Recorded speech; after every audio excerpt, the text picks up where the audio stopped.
오늘 새벽에 오신 여러분 축복합니다.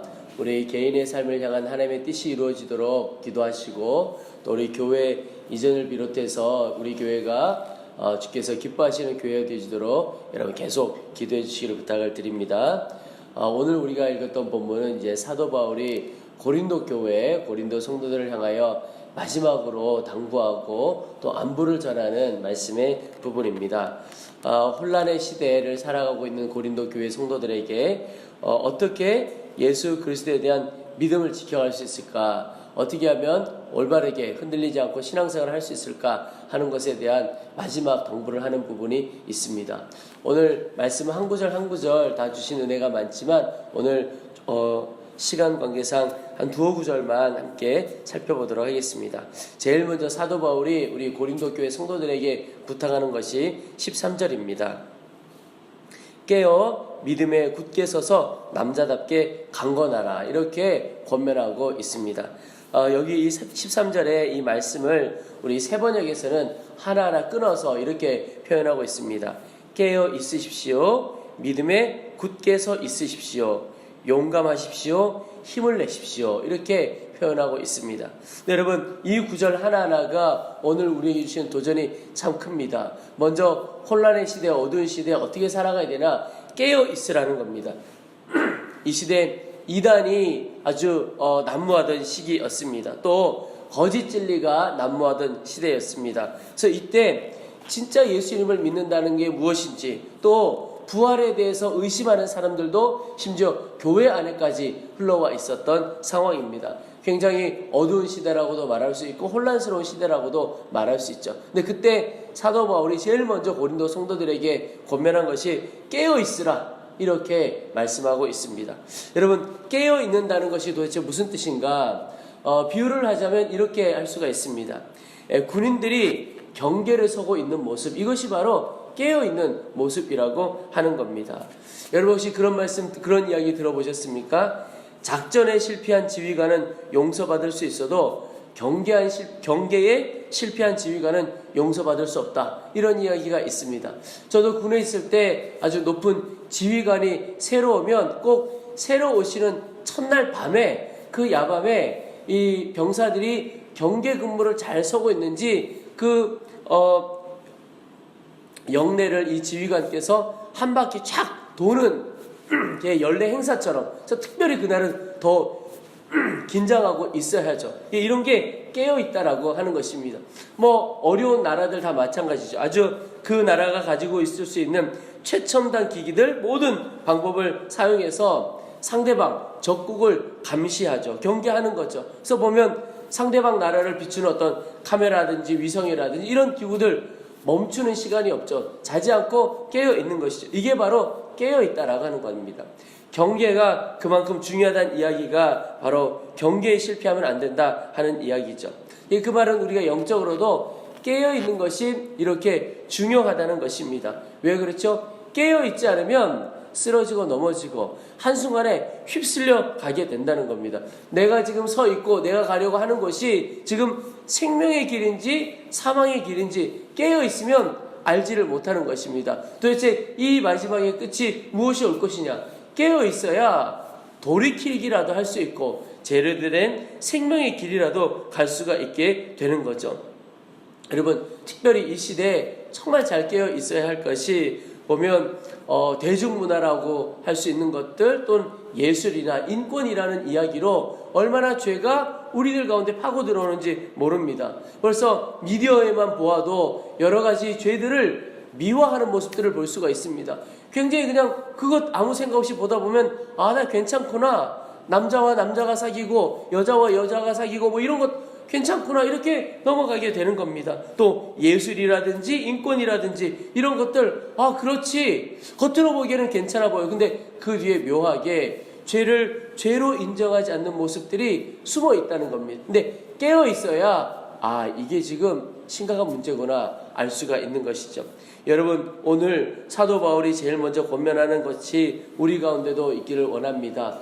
하나님, 우리 영혼이 깨어 있기를 원합니다. 그래서 분별할 수 있는 능력을 우리한테 주시옵소서. 두 번째는 사도 바울이 믿음에 굳게 서 있으십시오. 이렇게 표현하고 있습니다. 여기 굳게 서 있으라 이 말은 흔들리지 말라 이런 뜻입니다. 여러분 어떻게 해야 흔들리지 않죠? 기초가 튼튼해야 합니다. 뿌리가 든든히 내려야 굳게 서 있을 수 있습니다. 그런데 오늘 사도 바울이 믿음에 굳게 서 있으십시오. 이렇게 표현하죠. 이게 믿음이라고 하는 기초가 우리가 든든히 서 있어야 하고 어떤 믿음이 우리 가운데 확실하게 있어야 하느냐. 여러분 성도들에게는 당연하게 십자가에 대한 믿음이 분명히 서 있어야 합니다. 근데 여러분 십자가가 무엇입니까? 한마디로 하나님이 나를 사랑하신다는 겁니다. 사랑하셔서 아들을 내어주셨고 아들을 주기까지 우리를 사랑해 주신 이 사실 하나, 이 믿음이 분명해야 하는 겁니다. 여러분 상황에 따라서 마음이 흔들릴 때가 많이 있죠. 여러분 하루만 생각을 해보아도 하루아침에 눈 뜰 때부터 잠자리에 들 때까지 마음이 늘 평안합니까? 마음이 늘 흔들리지 않습니까? 그런 사람 별로 없는 것 같아요.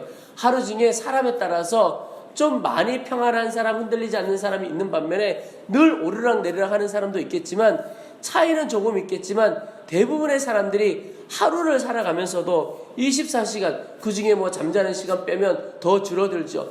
그 시간 중에서도 마음이 흔들리고 넘어지고 이럴 때가 참 많다는 겁니다. 왜 그렇죠? 상황 때문에. 상황이나 내가 처한 여건이 내 마음과 영혼을 흔들어 놓을 때가 많다는 거예요. 그런데 오늘 사도 바울이 믿음에 굳게 서 있으십시오라고 하는 것은 상황이 변하여도 진리는 변하지 않는다. 어떤 진리? 상황은 변하여도 하나님이 우리를 사랑하신다는 이 진리는 변하지 않는다. 이것에 대하여 내가 굳게 서 있어야 한답니다. 이 믿음이 우리의 삶의 기초라는 겁니다. 그래서 여러분 오늘 하루 살아가실 때 사도 바울의 권면처럼 하나님 내가 내 상황에 대하여 마음을 빼앗기지 않고 상황 때문에 내가 흔들리지 않도록 상황을 보지 않고 오직 나를 사랑하시는 진리 대신 주 하나님 그분만을 바라보도록 도와주옵소서. 여러분 이 시선이 하나님께 고정되어 있다면 우리를 사랑하시는 하나님께 우리의 눈이 고정되어 있다면 믿음에 있는 것입니다. 그리고 굳게 서 있는 것입니다.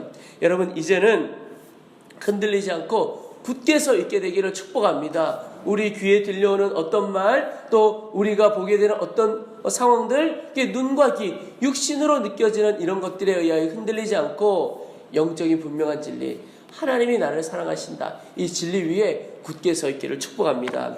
또 하나 오늘 사도 바울이 권면하는 것 용감하십시오. 우리 개역 개정판에 보면 남자답게 이렇게 표현하고 있는데 이 남자답게라고 하는 것을 원문으로 보면 용감하십시오 이런 뜻입니다. 좀 바꿔보면 담대하십시오 이런 뜻이라고도 할 수가 있지요.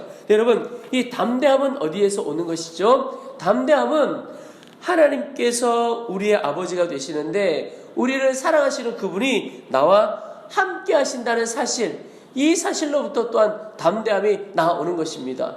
여러분 우리가 하나님이 우리를 사랑하시고 그분이 나와 함께 하신다는 이 놀라운 진리를 늘 붙들고 살아가야 하는 이유가 바로 여기 있습니다. 여러분 어떤 일을 할 때 두려움 가운데 하는 것과 담대함으로 하는 것 차원이 다릅니다. 우리의 태도가 삶을 결정지을 때가 많이 있죠. 근데 우리의 태도가 어디에서 우리의 태도를 결정되느냐?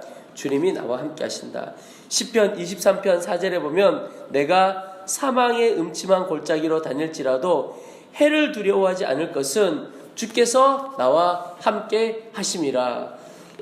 주의 지팡이와 막대기가 나를 안위하시나이다. 여러분 다윗은 그의 삶의 상황을 보면 늘 두려울 수밖에 없는 상황이 늘 많았습니다. 생명의 위협을 늘 느꼈고 너무너무 어려운 처지였고 그런데 그가 고백하는 것이 사망의 음침한 골짜기를 달릴지라도 내가 두려워하지 않았다. 이유는 주께서 나와 함께 하심이라. 여러분 오늘 우리의 손이 주님의 손을 꼭 붙들고 가기를 축복합니다. 그래서 어느 목사님 늘 주먹 쥐고 다녔다고 하잖아요. 주의 손 붙들고 사는 것이라고. 오늘 하루 우리도 실제로 주먹을 쥐어도 좋고 영적으로 주먹 쥐고 한번 살면 좋겠습니다. 하나님의 손 내가 꼭 붙들고 사는구나. 그 마음 갖고 살아가는 겁니다. 여러분 주님이 나와 함께 하시고 나를 지켜주신다. 다윗이 가졌던 이 마음, 이 사실 내 마음에 새겨져 있다면 두려워하지 않고 담대하게 살아갈 수 있을 것입니다. 여러분 오늘 누구를 만나고 어떤 일을 하든 담대함으로 말하고 담대함으로 행하게 되기를 축복합니다. 내가 마땅히 해야 할 말, 해야 할 일 있죠. 그런데 담대할 때 그걸 할 수가 있는 거죠. 담대함이 있어야 이 해야 할 말도 할 수 있고 해야 할 일도 마땅히 감당할 수가 있는 것이죠. 주님이 나와 함께 하시다는 이 사실 오늘 마음에 새기기를 축복합니다. 또 하나 마지막으로 사도 바울이 권면하는 것이 힘을 내십시오 이렇게 말씀하고 있습니다. 여러분 사실 오늘 우리에게는 오늘을 감당할 힘이 필요하고 내일은 내일 감당할 힘이 필요하고 그날 때를 따라서 감당해야 할 힘이 다 필요한 것입니다. 근데 그 힘이 어디로부터 나옵니까? 내가 힘을 내어야지 이렇게 결단한다고 힘 나오는 것이 아닙니다. 성경에 보면 어떤 사람이 날마다 필요한 새 힘을 얻느냐? 이사야 40장에 오직 여호와를 앙망하는 자는 새 힘을 얻으리니 독수리가 날개치며 올라감 같을 것이요 다른 박질하여도 곤비하지 아니하겠고 걸어가도 피곤하지 아니하리로다. 여러분 새 힘 얻기를 원하신다면 하나님께 소망을 두는 겁니다. 여기 여호와를 앙망한다 이 말은 하나님께 소망을 두고 내가 하나님을 신뢰한다 이런 뜻입니다. 하나님을 바라보고 신뢰하는 사람에게 하나님께서 새 힘을 주신다는 것이죠. 여러분 오늘 살아갈 때 우리에게 힘이 필요하죠. 능력이 필요하죠. 왜? 내 힘으로는 사실 그 어느 것 하나 감당할 수가 없는 것입니다. 사실은 내 힘으로 살아오는 것처럼 보여도 어떤 것 하나도 주님이 힘 주시지 않으셨으면 일어날 힘도 없는 것이고 걸어갈 힘도 없는 것이고 살아갈 힘이 없는 것이죠. 주님이 힘 주셔야 합니다. 새 힘을 주실 것입니다. 여호와를 앙망하는 자에게 새 힘 주실 것입니다. 오늘 하루 주님 주시는 새 힘을 바라보고 주님만을 신뢰하며 주님 주시는 힘으로 살아가게 되기를 축원합니다. 그리고 오늘 14절에 보시면 사도 바울이 권면하는 것이 너희 모든 일을 사랑으로 행하라 이렇게 말씀하고 있습니다. 여러분 원문에 보면 사랑 안에서 행하라 이런 뜻입니다. 여러분 사랑 안에서 행한다 이 뜻이 무엇이죠? 내가 말하고 행동하는 모든 것을 하나님의 사랑 안에서 행하라 이런 뜻입니다. 근데 그 말은 조금 바꿔보면 내가 말하는 것이 하나님의 사랑에 합당한 것이냐 내가 행동하는 모든 행동이 하나님의 사랑이라는 기준에 합당한 것이냐라고 하는 겁니다. 그래서 내 입술의 말도요 하나님의 사랑이라는 것을 통과하여 나가야 되는 겁니다. 내가 하는 모든 일도 하나님의 사랑이라고 하는 것을 통과하여 행해야 하는 것입니다. 그 말은 내가 하는 모든 기준이 내 감정을 따라 살면 안 된다는 것입니다. 여러분 하루 살아갈 때 내 감정대로 하고 싶을 때가 얼마나 많이 있습니까? 저도 목사지만 사실 목회를 하다 보면 화날 때도 있습니다. 마음이 막 흔들 때가 있어요. 근데 마음에 화난다고 화를 다 표현하면 그러면 저는 빨리 목회를 그만둬야 될 것 같습니다. 근데 그렇게 해서도 안 되고 또 목회자뿐만 아니라 모든 성도들이 마찬가지죠.